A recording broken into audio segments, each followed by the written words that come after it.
여러분 안녕하십니까? 힐링 토크 회복 플러스의 하근수 목사입니다. 안녕하세요. 이지입니다. 목사님, 네. 유대 격언 중에 이런 말이 있다고 합니다. 다른 사람을 행복하게 하는 것은 그 사람에게 향수를 뿌리는 것과 같다. 예, 정말 누군가가 향수를 뿌리면 향수를 뿌린 사람은 물론이고 그걸 맡고 있는 나를 포함해서 주변까지도 다 같이 기분 좋아지게 되는 것 같아요. 예. 참 따뜻하고 아름다운 말이네요. 네, 우리가 주님의 자녀로 살아가는 것도 신나는 일이잖아요. 네. 그런데 그 사랑으로 남을 도우며 살아가는 것, 남을 위해 산다는 것은 네. 몇 배 더 신나고 행복한 것을 경험해 보신 분들은 아실 거예요. 그렇죠. 네. 그리고 그걸 들으시면서 그 진리를 일찍 알았다면 조금 더 행복했을 텐데 하시는 분도 계실 것 같은데요. 오늘 나오시는 분은 예수님을 아시자마자 나도 이제 누군가를 섬기면서 살아야 되겠다 결심을 하시고 실천까지 하고 계신 아주 귀한 분이십니다. 사단법인 링커의 대표이신 이효천 선교사님 모시고 이야기 나눠보겠습니다. 어서 오십시오. 어서 오세요. 네, 반갑습니다. 안녕하세요. 반갑습니다. 사단법인 링커의 대표이자 젊은 선교사 이효천. 20대 건실한 청년을 선교사로 미혼모들의 친구이자 오빠로 살아가기까지 인도하신 하나님의 그 크신 섭리. 경제적 어려움 앞에 도망가고 싶은 순간이 찾아올 때도 늘 하나님의 음성을 따라 포기하지 않고 앞으로 나아가는 이효천 선교사. 미혼모들을 내 이웃으로 품고 함께하는 이효천 선교사의 회복 스토리를 지금 바로 공개합니다. 아기랑 먹고 살기 위해서 술집에서 일을 한다. 이거는 너무 말이 안 된다고 생각해요. 같이 이게 도울 수 있을까 했더니 와이프가 우리한테 있는 제일 소중한 걸 팔아서 줘. 너 또 내가 이런 아이들 보낸다면 너 그때도 이 아이들을 안을 수 있겠니? 내 의지로 온 게 아니라 저희 당신 부르셔서 온 사람이니까 내가 그때도 아멘 하고 하면서 이 일을 하겠습니다. 그렇게 마음 먹었던 거.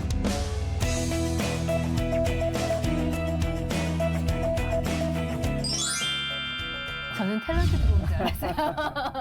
아니, 예. 저는 선교사라고 그러셔가지고 좀 웬만큼 지긋하신 분 상상했는데 연세가 너무 젊으셔 놀랬어요. 그러니까요. 네. 예. 아까 뭐 소개하기를 링커? 예. 생소한 사단법인. 이름이에요. 네. 뭐 소개 좀 해주시죠. NGO 단체이고요. 링커라는 게 서로 연결시켜 주다라는 뜻을 가지고 있어요. 그래서 우리 소외된 이웃들과 일반 우리 사람과 사람을 연결시켜 준다는 뜻과 네. 우리 예수님의 역할이셨죠. 하늘과 땅을 연결시켜 준다. 그런 의미를 복합적으로 만들어서 링커라는 단체로 예. 이름 짓고 지금 국내에서 청소년 미혼모들을 돕고 또 해외 선교지와 빈민국들을 돕는 일들을 하고 있습니다. 시작부터 저희를 여러 번 놀래키시네요. 일단 네. 젊은 외모에 네. 저희를 놀래키셨고 그리고 네. 하시는 일이 젊은 미혼모들을 위한 사역을 지금 중점적으로 하고 계셔서 또 한 번 놀라게 되는데 사실 부모님이나 주변에서 사역하는 걸 함께 하시고 계시는 건가요? 어떠신 거예요? 저는 그 믿지 않는 집안에서 태어났어요. 그러세요? 네, 그래서 저희 집은 불교였고, 그래서 뭐 어릴 때부터 교회 근처에도 이렇게 가지 않고 컸었어요. 네. 그런데 이제 우연히 20살 무렵쯤 해서 교회를 가게 되었고, 평생 이제 없는 줄 알고 살았던 그 하나님을 네. 가게 된 교회에서 알게 된 거였죠. 그래서 그 이후로 이 하나님을 위해서 일해야겠다 하고 지금까지 이 일들을 이어오고 있습니다. 이야. 아니 어떻게 교회를 처음 가시게 됐는지 네. 그리고 또 어떻게 미혼모를 돕는 하신 건지 인생의 궁금해지네요. 드라마인데요. 네. 저희 아버지께서 어릴 때부터 계속 하셨던 얘기가 네. 이제 너 공부 못해도 되는데 공부 못해도 되고 뭐 사고 치고 이런 문제 일으켜도 상관없는데 네. 교회는 무조건 가지 마라. 하나의 네. 조건이 교회는 가지 말아였어요. 이제 아버지 입장에서는 교회 다니는 사람들 보면 제사도 지내지 않고 그 아버지 항상 예수 귀신이라고 하셨어요. 약간 네, 유교적이셨군요. 네. 예수 귀신이 달라붙으면 이제 집안이 풍비박살이 나니까 가지 말라고 했는데 제 친구들은 조금 달랐죠. 제 친구 중에 한 명은 뭐 새벽 예배도 가고 와. 중학생인데 새벽 네. 예배도 가고 수요 예배도 가고 토요일에는 교회에서 일어나는 모든 성경 공부를 다 하고 와, 중학생이요? 주일에도 모든 예배를 다 참석하는 친구가 있었어요. 네. 그 아버지가 담임 목사님이셨고 아. 자기 의지와는 다르게 이제 그렇게 갈 수밖에 없는 예. 상황이었군요. 이제 예. 그 친구가 저를 계속해서 전도했어요. 교회 한 번만 가자. 네. 한 번만 가자 했는데 저는 이제 꿋꿋이 가지 않았죠. 교회 갔다가 음. 아버지한테 진짜 죽을 것 같았으니까. 예. 그것만 안 된다고 네. 하셨으니까. 예. 근데 어느 날은 이 친구가 그럼 교회 말고 수련회를 한번 가보자고 하더라고요. 그래서 제가 물어봤어요. 수련회가 뭔지. 네. 그랬더니 그 친구가 설명해 주는 거는 이제 우리가 고등학생이 끝나고 대학생이 되면 교회에서도 청년회로 가야 되는데 네. 청년회 갑자기 올라가면 어색하니까 우리 수련회라는 걸 통해서 미리 청년회 사람들과 인사도 하고 그렇게 아. 화목하게 지내는 시간이라 하더라고요. 대학교 그래서 OT처럼 네, 그렇죠. 설명을 해주셨군요. 또 이제 좋은 거는 우리 교회는 이제 지리산으로 갔는데 네. 지리산 산 꼭대기에 청년의 예쁜 누나들이랑 3박 4일 동안 갇혀 있는데 갇혀 있는 게 포인트였네요. 그러면 저도 어린 마음에 네. 그러면 수련회라는 건 내가 한 번쯤 어. 가볼 만하지 않을까 네. 그 생각에 우연히 따라간 그 교회 그 수련회에서 우연히 기도하게 되었고 예. 그리고 그 시간 속에 없는 줄 알았던 하느님을 제가 믿게 돼버린 거였죠. 어머. 어떻게 믿게 됐어요? 저한테는 모든 게 다 충격이었어요. 꾸준히 없다라고 생각을 했는데 그 하나님이 있다라는 것 자체도 충격이었고 예. 그 하나님이 있다는 것만으로도 너무 놀랍고 이게 믿기 힘들어지는 상황이었는데 목사님이 설교하시면서 또 막 우시더니 그 하나님이 바로 널 위해서 죽었다. 그 얘기가 이때까지는 이야기일 뿐이었는데 네. 그 시간 속에서 저에게 사실로 다가오게 된 거였죠. 아, 그게 믿어지셨구나. 네. 믿음이 확 틀어졌구나. 그 뒤로는 뭐 저는 당연히 그 하나님을 위해 살아야겠다라고 마음을 먹게 되었던 것 같아요. 야, 그렇게 믿게 되더라도 이제 미혼모 사역까지 하는 네. 거는 예, 또 다른 그러네. 연결고리가 있으셨을 것 같아요. 그 뒤로 제가 매일 하고 다녔던 얘기가 하나님이 너무 좋으니까 어머, 하나님- 사랑에 빠졌구나. 네. 예. 그 누나들이 갔는데 예. 하나님을 만나게 됐네. 지리산에 갇혀있다고 얘기 듣고 간 수련회에서 하나님을 만나신 거예요. 예. 하나님 제 입버릇이 네. 난 하나님 위해 살고 싶습니다. 어머. 계속 이렇게 말하고 다녔어요. 그랬더니 네. 사람들이 그렇게 하나님 위해 살고 싶으면 신학교를 가라고 하더라고요. 어머. 그래서 제가 또 인터넷 검색해서 예. 집에서 제일 가까운 신학교를 또 찾았어요. 어. 그래서 신학교를 우연히 가게 됐고 또 신학교에 가서 공부를 해야 되는데 또 공부가 재미가 없더라고요. 예. 그래서 난 지금 뭔가 일을 하고 싶은데 어떤 방법이 있을까 해서 저희 교회 근처에 고아원, 소년원 이런 곳에 가서 네. 봉사활동을 하게 된 거죠. 봉사를 하셨어요. 네. 그래서 제 20살 초반의 시간이 매일 봉사활동하고 와. 학교 갔다가 공부하고 이렇게 오. 보냈던 것 같아요. 예. 근데 어느 날 그 소년원에 있던 동생 중에 한 명이 출소를 하게 됐고 저한테 연락이 와서 네. 형 출소했는데 저 밥 한 끼 사주세요, 술 한 잔 사주세요 뭐 이렇게 연락이 오더라고요. 그래서 알겠다 하고 그 친구를 만나러 나갔는데 그 자리에 얘가 혼자 온 게 아니라 다른 여자아이를 한 명 데리고 왔어요. 네. 19살인데 본인 말로는 이제 2살 된 아기를 키우고 있고 이 아기랑 먹고 살기 위해서 술집에서 일을 하고 있다라고 얘기를 하더라고요. 그것도 너무 충격이었죠. 예. 저보다 1살 작은 아이가 벌써. 청소년인데 술집에서 일을 하고 있는 것도 신기한데 그 이유가 아기랑 먹고 살기 위해서 술집에서 일을 한다. 이거는 너무 말이 안 된다고 생각했고 제가 뭐라고 해줄 수 있는 말이 사실 많지 않았어요. 그래서 야 술집을 그만둬라 이렇게 얘기한 게 된 거죠. 그랬더니 이 친구가 저를 똑바로 쳐다보더니 오빠 저 한 달에 애기한테 쓰는 돈 한 40만 원 정도 필요한데 그 돈만 있어도 저 술집에서 일 안 해요 이렇게 얘기를 하더라고요. 그래서 그냥 저도 모르게 그 돈 내가 줄게 일하지 마 이렇게 얘기를 했어요. 얘기를 했더니 이 친구가 그럼 약속해 주세요 하더라고요. 그래서 또 얼떨결에 약속을 했어요. 네. 어떻게 약속을 하고 이 친구를 이제 돌려보냈죠. 어. 돌려보냈는데 돌려보내자마자 이제 극심한 후회에 휩싸이게 현실로 다가오니까 이제. 저도 그때는 신학생이었고 저희 집안에서 제가 신학교를 간다 했을 때 네. 집에서 사실 밥도 안 줬어요. 학비도 제가 벌어서 이제 학교를 다녀야 되는 예. 그렇겠지. 그쵸. 교회 가지 말라고 네. 했으니까. 그런 상황이었는데 웬 짐덩어리가 하나 나타나서 한 달에 40만 원씩 더 써야 되는 그렇죠. 상황이 된 거죠. 알던 사이도 아니고. 네, 그래서 너무 고민을 하다가 이거 어떻게 해야 될까 하다가 그래도 약속은 했으니까 이제 학교에 가서 친구들을 다 불렀어요. 네. 제 또래 전도사님. 왜냐하면 제가 어릴 때 생각에 전도사님들 다 착하다 이런 생각을 가지고 있어서 네. 저 교회 다닐 때도 전도사님 하면 치킨 사주고 피자 사주고 돈도 많아 보이잖아요. 매일 먹을 거 사주고 하니까 저 친구 전도사들 다 불러서 이제 제가 헌금을 십시일반. 네, 좀 받은 돕자. 거죠. 네. 그래서 뭐 그때 당시에 이제 대형 교회에서 일하시는 전도사님들 한 달에 10만 원씩, 네. 중소형 교회에서 일하시는 전도사님들 한 달에 5만 원씩, 개척교회 혹은 목사님 자녀들 3만 원씩 네. 이렇게 돈을 좀 달라 해서 돈을 받은 거예요. 아, 네, 돈을 받았더니 이게 또 착한 분들이셨네요. 돈을 받았더니 또 40만 원이 된 거죠. 네, 그래서 그러면 이제 이 돈을 애기 엄마한테 줘야겠다 해서 애기 네. 엄마한테 주고 자 오빠는 약속을 지켰으니까 너도 약속 지켜라 네. 하고 이 친구 술집 일을 그만두게 된 거죠. 그게 시작이셨구나. 근데 한 친구가 술집 일을 그만뒀는데 일자리를 구해야 되는데 또 일자리 구하는 게 만만치 않더라고요. 그러니까 뭐가 문제냐 했더니 중학교 중졸 중퇴라서 네 그쯤 되는 성적이라서 이게 일자리가 또 구하기 힘들대요. 그래서 검정고시를 가르쳐주고 고졸쯤 되니까 이 친구가 직장을 구할 수 있겠더라고요.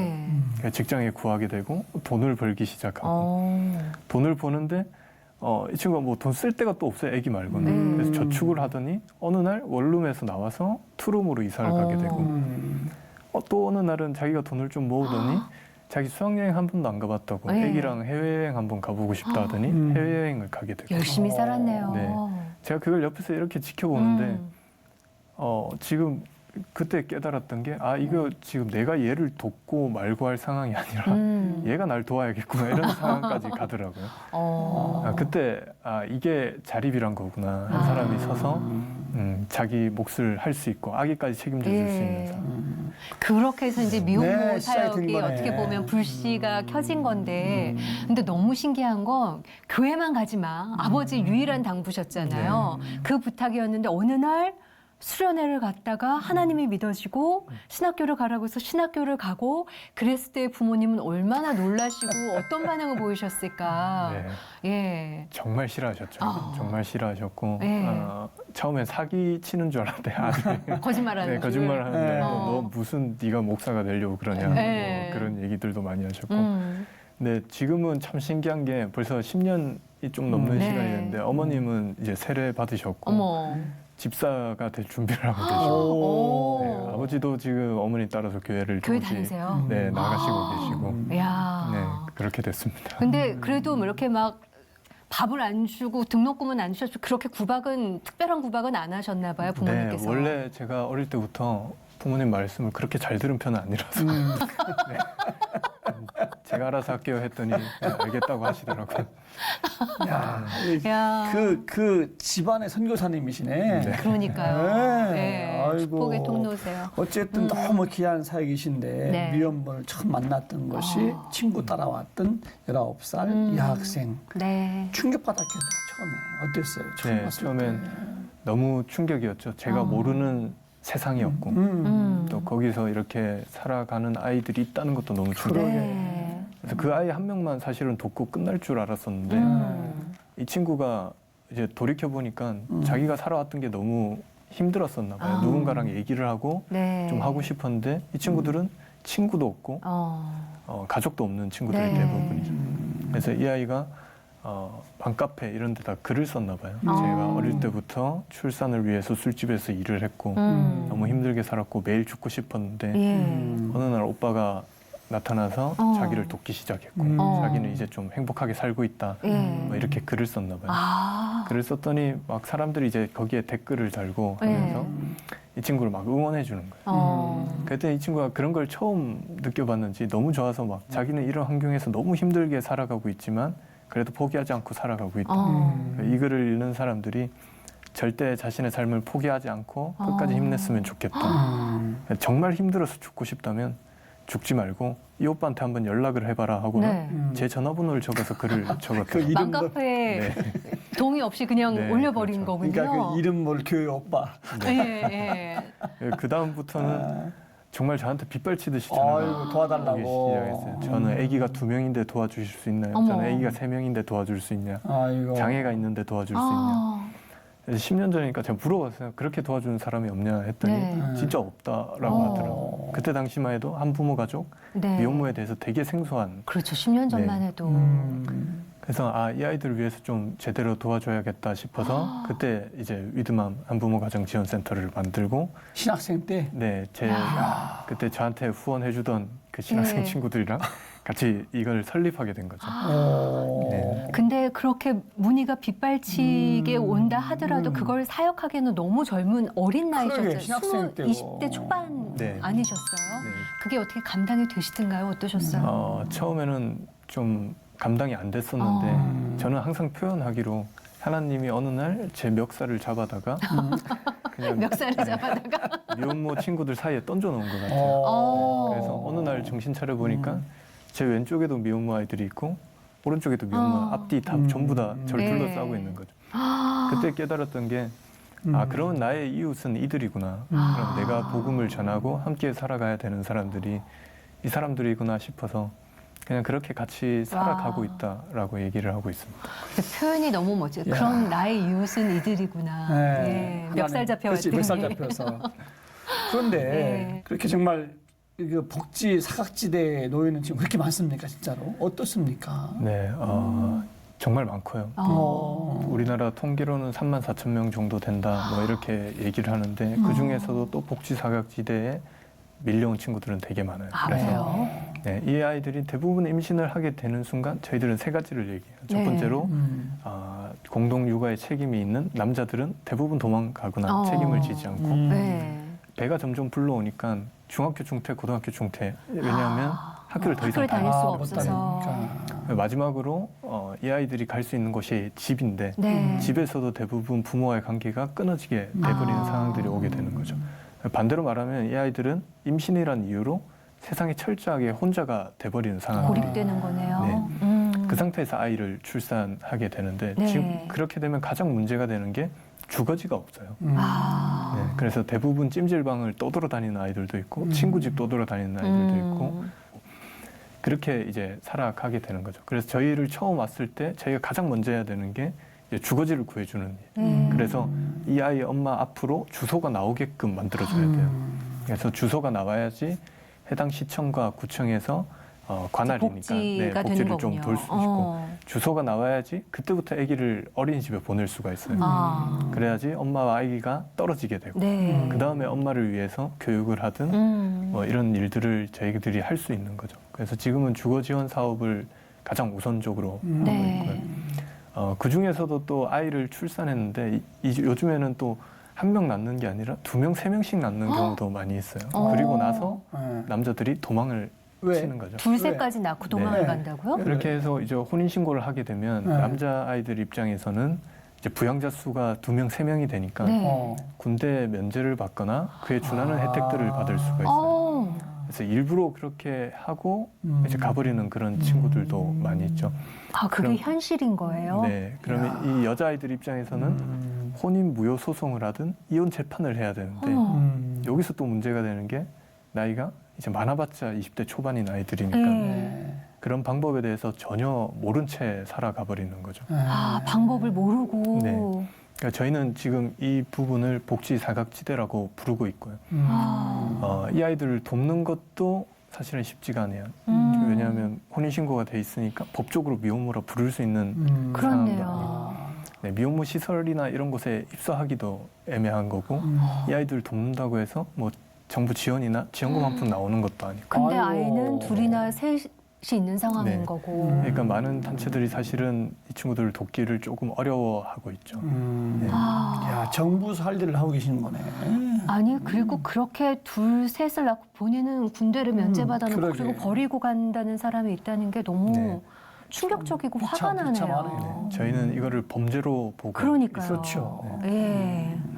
저 같아도 추적하고 싶대요, 진짜. 네. 근데 그 이제 어린 미혼모들에게 그러면 어떤 도움을 실질적으로 줘야 되는데 아까 주소지가 있는 게 중요하다고 하셨는데 네. 여러 가지 도울 수 있는 방법들이 있을 것 같거든요. 어떤 게 있을까요?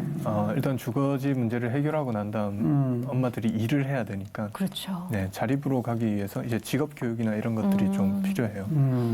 검정고시 수업도 필요할 것이고 그다음에 일자리를 구하려 해도 뭐 이제 특기라고 해야 되나요? 그런 주로 네. 해야 되는 것들이 너무 전무하니까 그런 것들을 가르치기 위해서 저희가 지금 대안학교를 설립해서 네, 엄마들의 자립을 좀 지원해주고 있습니다. 아, 대안학교까지 그러면 하고 계시는 거예요? 네. 그럼 어떤 대안학교예요? 헤아리 대안학교고요. 예. 상대방을 헤아리다. 어. 그리고 헤아려 새 것이 없다. 이 두 네. 개의 뜻을 또 합쳤어요. 미혼모들을 위한 대안학교인 거예요. 네네. 그러면 그 미혼모들이 이제 검정고시를 볼 수 있게끔 중등과정, 뭐 고등과정을 좀 알려주는 학교인 건가요? 네, 그렇게도 하고 있고 또 이제 자격증 수업들도 저희들이 열고 있고요. 어떻게 보면 맞춤 학교가 될 수 있겠네요. 미혼모들을 위해서. 아, 이분이 보통 분 아니신데 그러니까요. 나이는 어리시는데. 자, 주민등록증 좀 줘보세요. 아무래도 30대 초반이라고는. 예. 20살 때 하나님을 하고 싶어서 네. 뭐 소년원, 과원, 봉사다가 미혼모사를 하게 되셨단 네. 말입니다. 아니, 쉬운 게 아닌데 그래봐야 나이는 도찐 개찐이란 말이에요. 그죠? 네. 그래서 거기인데 나는 비슷한 청소년들인데 또래에서. 그래도 부모님 같은 마음을 가져야 되는 것이 아닌가 싶어요. 네. 어떠세요? 네, 친구처럼 일단은 좀 대하려고 친구처럼. 많이 노력하고 있고요. 네. 사실 그런 마음을 먹게 된 계기들이 몇 번 있었는데 얼마 전에 작년에 저희 애기 엄마 중에 한 명이 애기 엄마의 아기가 백혈병에 걸린 일이 있었어요. 아이고. 근데 이게 한부모 가정에 아동이 백혈병이고 거기에 희귀혈액암까지 뭐 이렇게 아이고. 걸리는 그래서 저한테 이제 도와달라고 이제 연락이 예. 오게 된 거죠. 별로 안 친한 친구였어요. 어. 그래서 알겠다, 또 별 생각 없이 알겠다, 내가 도와줄게 이렇게 얘기를 했는데 병원비가 많이 나왔대요. 그래서 얼마냐 했더니 뭐 이것저것 다 합치고 하니까 최종적으로 금액이 뭐 2천만 원 좀 넘는 그런 금액이 나오더라고요. 그러니까 어떻게 해야 될까 하는데 애기 엄마가 막 울더라고요. 막 울면서 아마도 3개월 이상은 넘기기 힘들 것 같다라고 얘기를 아이가. 하고 네, 계속 울더라고요. 그걸 좀 제가 오랜 시간 고민을 해봤는데 어떤 생각이 들었냐면 네. 이 아이 한 명 돕는다고 우리가 그런 전 재산을 다 쏟아 부어버리면 다른 아이들이 또 도우러 왔을 때 도울 수가 없는 상황이 될 것 그렇죠. 같고 그리고 제 돈을 뭐 이렇게 쓴다고 하더라도 이 아이가 살아날 가능성이 있는 것도 아니고 어떤 게 합리적일까 그런 생각이 계속 들더라고요. 네. 들다가 저는 좀 비겁하게 어떤 생각이 들었냐면 그래 내가 요거를 무시하고 한 3개월만 잠수를 타면 그 다음에 내가 장례를 도와주든가 그렇게 해야겠다. 그렇게 하고 이제 아예 연락을 다 끊어버렸어요. 네, 이게 가장 합리적이라 생각했고 사실은 솔직하게 돈이 아까웠던 거죠. 네. 또 여력이 없으니까 네. 그럴 수밖에 네. 없었고. 예. 근데 이게 스트레스가 됐는지 하루는 자다가 꿈을 꿨어요. 네. 꿈을 꿨는데 꿈속에서 이제 하나님이 나오시더라고요. 하나님이 나오시고 아기가 이제 나왔는데 아마 네. 그 아기인가 봐요. 그러니까 이제 하나님 앞에 아기가 섰으니까 죽고 이제 하나님 앞에 섰나 봐요. 그래서 하나님이 이 아이를 막 안으시더니 예. 그 땅에서 너무 고생 많았지. 많이 아팠는데 너 수고했다. 근데 그렇게 땅에서 힘들었어도 내가 너 같은 아이를 위해서 이호천 선교사라는 애를 보내놨는데 그래도 걔가 좀 돕지 않았니? 걔 때문에 좀 덜 힘들었지? 이렇게 물어보시더라고요. 예. 근데 꿈에서. 애기가 네. 와 웃더니 하는 얘기가 아니요 그 선교사님 돈 때문에 잠수 타셨는데요 이렇게 얘기를 하더라고요. 어떡해. 그랬더니 하나님이 그럴 리가 없는데 하면서 막 머리를 끌적이시다가 제가 꿈에서 깼어요. 아이고. 근데 저는 그런 꿈을 안 믿어요. 안 믿고 네. 아유 그냥 개꿈이다. 이게 스트레스 너무 많이 받았나 보다. 그렇게 넘기려고 했는데 넘어갈 수가 없는 거죠. 마음이 그렇게 네. 또 안 되는 거죠, 이제. 그래서 그 아이를 그래 도와야겠다 마음 먹고 이제 도우러 갔어요. 도우러 갔는데 뭐 돈은 여전히 부족했죠. 그래서 네. 와이프랑 상의를 해서 어떻게 하면 우리가 좀 이걸 가치 있게 도울 수 있을까 했더니 와이프가 우리한테 있는 제일 소중한 걸 팔아서 주자 하더라고요. 그게 뭐냐 했더니 결혼 반지를 팔자. 네, 결혼 반지 팔아서 그 아이한테 보탰고 또 이게 소문이 나니까 제 친한 사모님들이 다 그럼 우리 다 팔겠다 해서 목사님 사모님들 결혼 반지 팔아서 아유. 이제 하고 모자란 돈은 또 여기저기서 후원이 들어와서 그 친구를 도왔죠. 돕고 결국 아기는 얼마 전에 이제 죽었어요. 네, 죽었고 백혈병을 이기지 못하고 이제 죽고 이제 장례를 저희가 또 다 치러줬어요. 장례를 치르는데 아기 엄마는 또 쓰러져서 울고 이제 빈소를 제가 지키게 된 거죠. 아, 애기 엄마가 울다가 쓰러지다가 이걸 계속 반복하다가 이제 정신을 차리더니 저한테 오더라고요. 와서 대표님 저희 때문에 너무 고생 많으셨어요. 얼굴이 많이 초췌해지셨어요. 힘드셨죠. 그래도 저희 대표님 때문에 버텼던 것 같아요. 그러더니 갑자기 뜬금없이 대표님 만약에 저 같은 애 또 나타나면 대표님 저희 도와주실 거예요? 물어보길래 그 얘기를 듣는데 마치 그 질문들이 하나님이 저한테 하시는 것 같았어요. 효찬아 수고했다. 얼굴이 많이 초췌해졌다. 고생 많았지. 그래도 너 아니었으면 얘네들 어떡할 뻔했니. 근데 효찬아 만약에 너 또 내가 이런 아이들 보낸다면 너 그때도 이 아이들을 안을 수 있겠니? 네가 감당할 수 있겠니? 이렇게 물어보시더라고요. 이게 참 마음이 이상했어요. 아이 엄마가 물어보는데 하나님이 묻는 거. 저 쉽게 대답을 못 하더라고요. 대답을 못 하다가 마지막에 제가 했던 대답이 주님 나는 내가 여기에 온 게 내 의지로 온 게 아니라 주님 당신이 부르셔서 온 사람이니까 다음에 또 당신께서 이런 아이들을 주고 이런 상황들을 만드신데도 내가 그때도 아멘 하고 한 번 더 이 일을 하겠습니다. 그렇게 네. 마음 먹었던 것 같아요.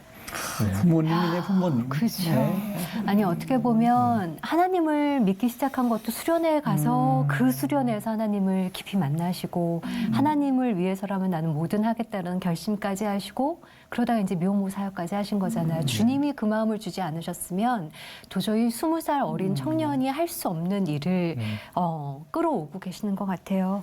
그 미혼모들을 돕다 보면 사실 복음도 전해주실 거 아니에요. 네. 복음을 받아들이고 삶이 변화되는 좀 기억에 남는 분들도 많으실 것 같아요. 의외로. 예. 전 정말 신기한 게 이 아이들이 저희는 사랑을 준다라고 생각을 하고 있어요. 네. 근데 이 사랑이라는 게 너무 신기한 게 사랑은 저희가 만든 게 아니잖아요. 그렇죠. 하나님으로부터 네. 온 거고. 이 사랑을 받은 엄마들은 그걸 잘 잊어버리질 않는 것 같아요. 본인들 말로는 받았던 사랑을 잊지 않고 나도 사랑을 베풀어야 된다라고 그렇게 작용이 되더라고요. 그래서 저는 좀 엄마들의 삶을 살기를 원해요. 근데 이 아이들이 예수님을 믿더니 중학교, 고등학교 검정고시를 치고 대학을 가고 싶다는 아이들도 생기고.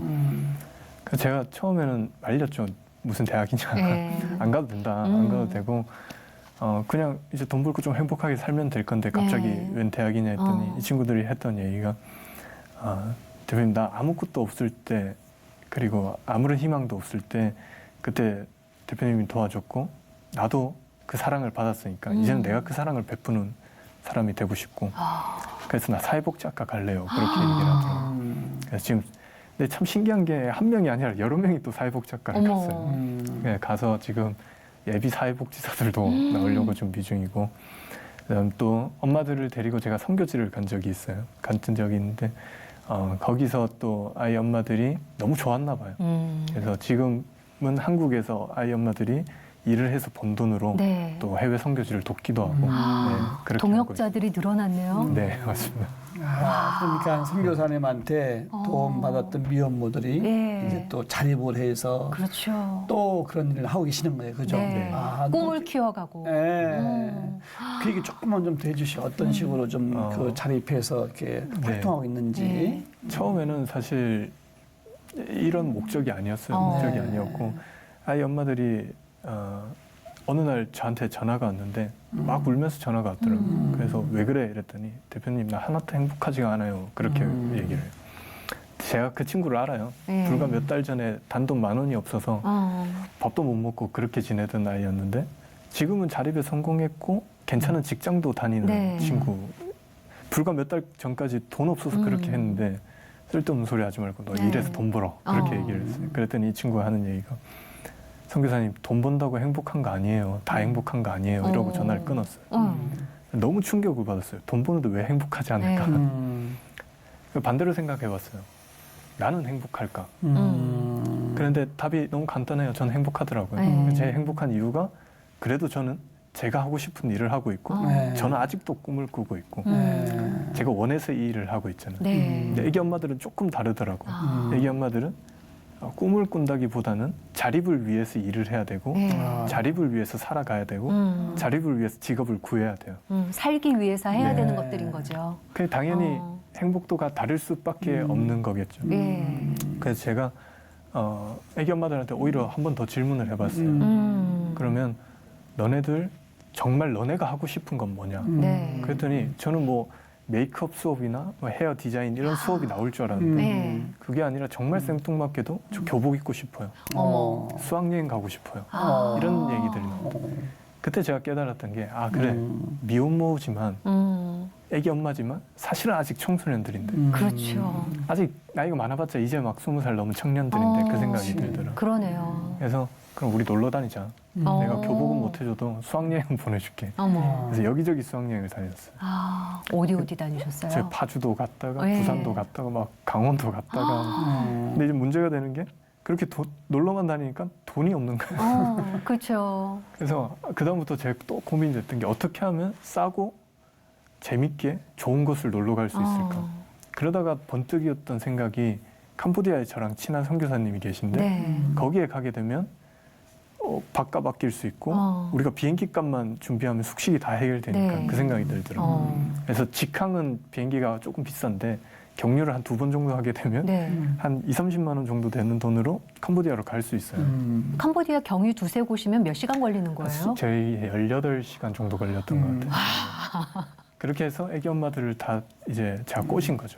너희는 해외여행 한 번도 안 가봤지. 네. 그래서 그럼 가보자 이래서 네. 이제 해외여행을 빙자한 선교를 가게 된 거예요. 그럼 아기들은 이제 아기들을 데리고 간 엄마들도 있고 네. 안 가는 엄마들이 또 봐주기도 하고 서로 그렇게 네. 했군요. 그렇게 해서 간 곳이 이제 캄보디아의 쓰레기 마을이었어요. 아. 거기서 이제 일주일 동안 애기 엄마들이 이제 수학여행을 온 거죠. 예. 아침에는 청소하고 환경 미화하고 봉사한 거네요. 네, 그 태양열 가로등 설치하고 어머. 저녁에는 제가 좀 미안하니까 데리고 네. 맛있는 거 먹으러 다니고 네, 그렇게 일주일 있다가 이제 한국으로 돌아오게 됐어요. 네. 근데 너무 충격을 받았던 게 선교지에 일주일 동안 있어 놓으니까 이 친구들이 예수님을 믿어버린 거예요. 거기에서. 네. 야. 그래서 이 아이들이 저한테 이제 계속해서 이 선교지를 돕고 싶다라고 네. 얘기를 했고 그래서 지금까지 이것들이 잘 유지해오고 있고 다음 기수 엄마들이 갈 때는 또 먼저 갔던 엄마들이 아기를 봐주기도 하고 예. 후원을 해주기도 하고 공동체네요, 그야말로. 그러면 지금 미혼모들 어느 정도 규모로 돕고 계시는 거예요? 저희가 안산에는 한 50가정 조금 넘게 50가정. 이렇게 이사를 해서 지내고 네. 있고요. 경기, 서울 다 합치면 200명 좀 넘는 숫자가 될 것 같아요. 꽤 큰데요. 지부가 몇 개 있는 거 이렇게. 아니요, 저희들은 좀 철칙을 두고 있는 게 예. 기부를 두지 않고 엄마들이 찾아오게끔 무조건 해요. 그래서 아. 한 분이라도 좀 얼굴을 보려고 하고 네. 온 김에 밥도 사주고 싶고 같이 밥 먹고 또 얘기도 들어야 네. 되고. 아까 말씀하신 우리 애기 엄마들한테 가장 필요한 거는 물품이나 이런 것들이 아니라 네. 공동체가 필요하고 사람이 필요한 거거든요. 그래서 그런 것들을 좀 채워주기 위해서 네. 네. 멀더라도 찾아온 김에 우리가 많이 챙겨주고 밥이라도 한 끼 더 사주는 네. 네, 그렇게 하고 있습니다. 저는 궁금한 게 아까 말씀하셨는데 어떻게 대안학교를 이렇게 또 시작하셨고 어떻게 시작하시는지 예. 그 얘기 조금만 좀 더 해주시죠.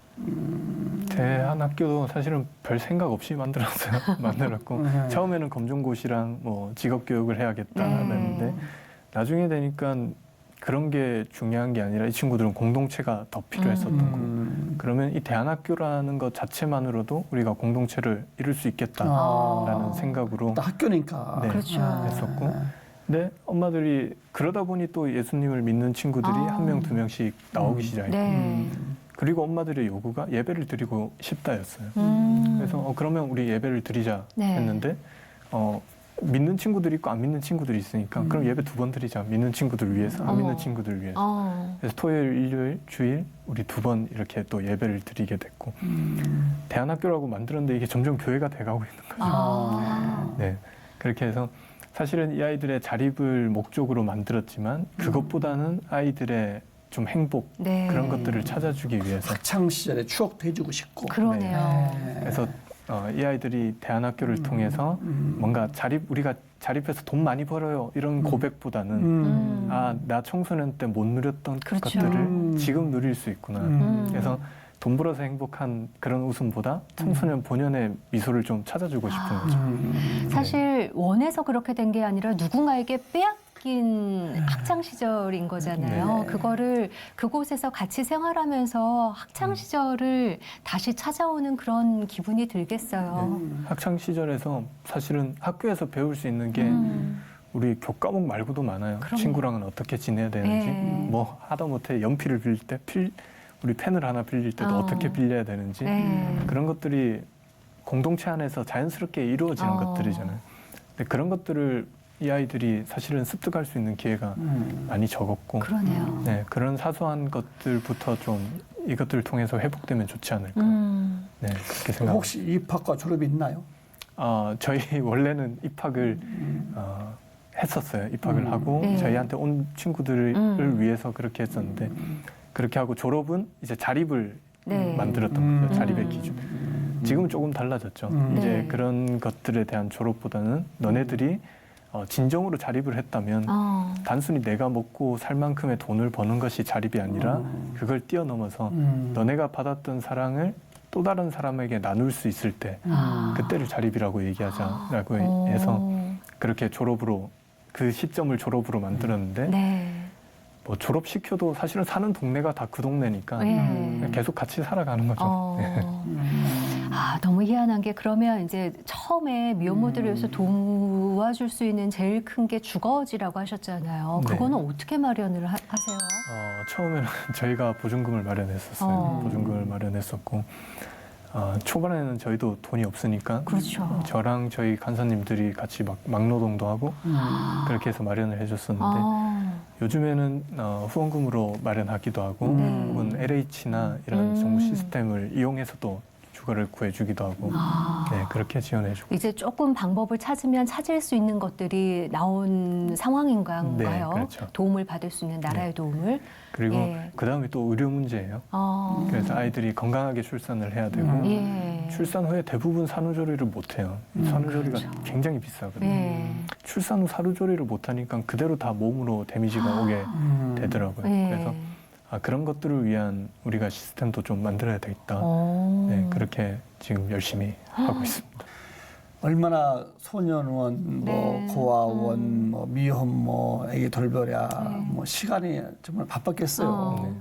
정작 자신은 어떻게 연애했을까? 아. 아까 보니까 뭐 결혼식도 많았던데 그러게요. 어떻게 만났을까? 어떻게 연애는 좀 네. 하셨어요? 그래도 그 와중에 어떻게 네. 만나셨어요? 제가 중학교 때부터 친구였던 사람이 이제 제가 우연히 가게 된 그 교회에 다니고 있었어요. 어머. 처음 왔을 때 교회. 네. 수련회는 같이 안 가셨어요? 수련회도 같이 갔었어요. 예. 야. 그 와이프는 저를 되게 싫어했어요. 제가 어릴 때 되게 말도 안 듣고 까불고 다녔기 때문에 제가 교회 오는 걸 되게 싫어했는데 장난꾸러기셨군요. 예. 근데 사실은 제가 변화되는 과정을 가장 옆에서 가까이서 지켜본 친구고 그리고 제가 이 단체를 만들 때도 같이 하자 해서 같이 하게 됐고 예. 예, 제가 한 1년 넘게 구애를 했던 것 같아요. 네. 계속 표현을 하셨어요. 예. 참 너무 아름다운 게 그 아까 아기를 위해서 100혈병 걸린 아기를 위해서 어떻게 할까 할 때 네. 반지를 팔자. 네.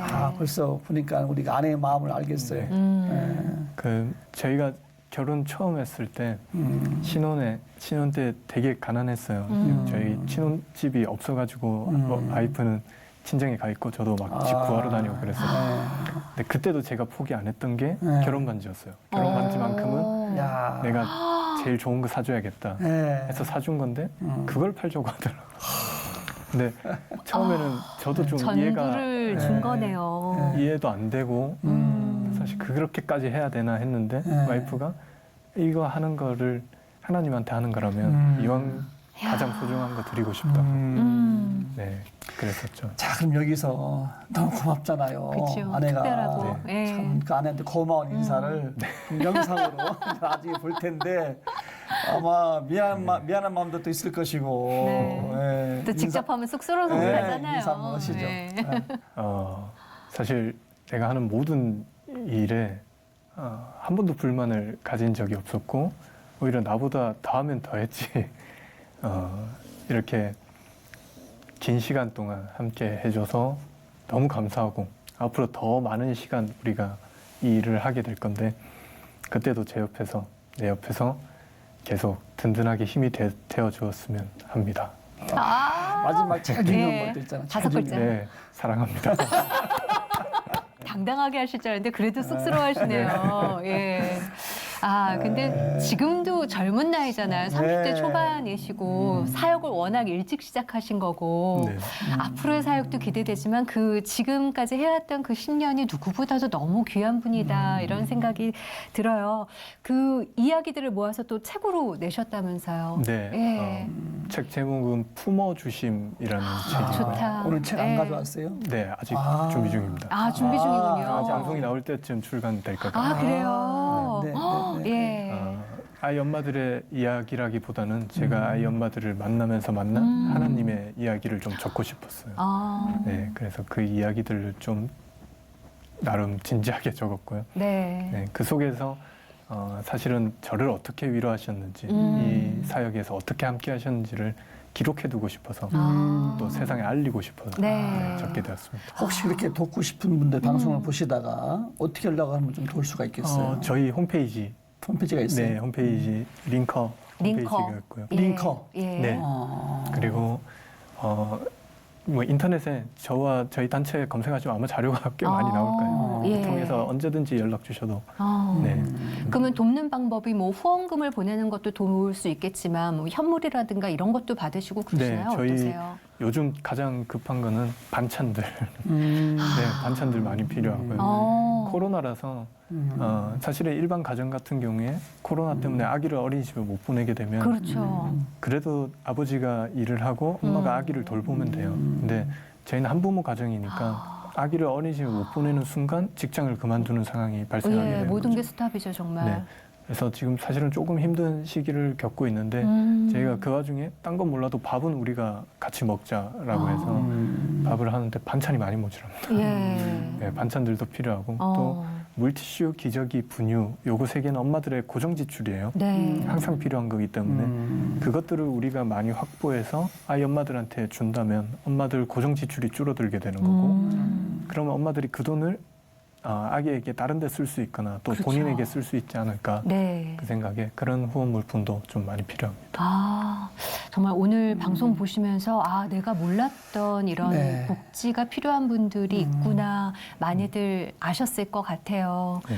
너무 귀한 시간이었어요. 네. 예. 참 20살 남짓에 하나님께서 표현이 네. 딱 멱살을 딱 붙잡아다가 네가 이거 해라 미혼모 사역 네. 그래서 붙잡혀 왔다 그랬는데 한 10년 정도 지나갔다 그러는데 앞으로 어떻게 하나님 이분을 써 가실까 네. 참 기대가 되고요. 앞으로도 많은 분들 희망을 주는 선교사가 되기를 바라고 마지막으로 뭐 기도 제목이 뭐 그런 게 있습니까?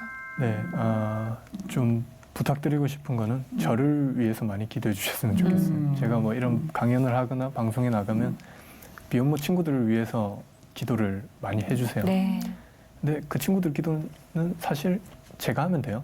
제가 가장 사정도 많이 알고 예. 제가 가장 가까이 지내니까 제가 그 기도를 하는 게 가장 옳은 것 같은데 반대로 누군가 날 위해서 기도해 줄까라고 생각이 들 때면 저는 저를 위해 기도해 주는 사람은 많이 없는 것 같아요. 네, 그래서 이 사역을 위해서 또 저를 위해서 많이 기도해 주셨으면 감사할 것 같습니다. 네. 아까 뭐 해야 될 숙제들이 많다고 하셨는데 앞으로 더 해야 될 숙제 뭐가 있다고 생각을 하세요, 마지막으로? 지금은 저희들이 일단 코로나를 잘 이겨내는 네. 게 가장 급선무이고요. 그 이후에 아이 엄마들의 좀 단기 보호 시설을 만들고 싶어요. 그래서 어떠한 상황이나 어떠한 환경 그리고 어떠한 자격이 되더라도 언제든지 이 아이들이 와서 좀 쉴 수 있는 곳, 네, 그런 중간다리 역할을 할 수 있는 시설을 만드는 게 꿈입니다. 네, 그 꿈이 하루라도 빨리 이루어졌으면 하고요. 또 응원하도록 하겠습니다. 오늘 이렇게 나와주셨는데 어떠셨어요? 강연하는 거랑 또 이런 건 또 다르죠, 네. 성사님. 예. 네, 되게 재밌었고요. 네. 즐거운 시간이었습니다. 네. 네, 오늘 귀한 시간 내주셔서 감사합니다. 네, 감사합니다. 고맙습니다. 야, 참 20살 지금 보면은 20살 네. 철이 없다면 없을 때고 그죠? 어릴 때잖아요. 정말 재밌게 자기 일에 열심히 또 즐기고 놀 때인데 그렇죠. 그 나이에 벌써 미혼모 사역을 하고 사단법인 링컨을 만들어서 조직을 짜고 네. 대학교를 하고 야 정말 대단하시구나. 아, 일감해드리고 싶어요. 진짜 대단하십니다. 예, 양손으로. 아, 네, 참, 아 너무 들으면서도 좀 약간 반성도 되고요. 네. 나는 뭐하고 이렇게 나이만 먹었나 싶은 생각도 들었었는데요. 생각나실 때마다 우리 이효천 선교사님을 위해서 또 함께 일하고 계시는 사역하는 사단법인 링컨을 위해서도 많이 기도해 주시고요. 그리고 아 나는 이거 도와줄 수 있는데 하시는 분들 적극적으로 연락하시고 함께 관계를 맺어가시면 좋은 사회가 되지 않을까 싶은 마음이 듭니다. 그리고 혹시 방송을 그 누군가가 보고 계시다면 돌이키시고 제자리로 들어가는 그런 역사도 일어났으면 좋겠다 하는 바람까지도 가져보면서 오늘 여기서 마치겠습니다. 함께해 주셔서 고맙습니다. 평안한 하루 보내십시오. 감사합니다.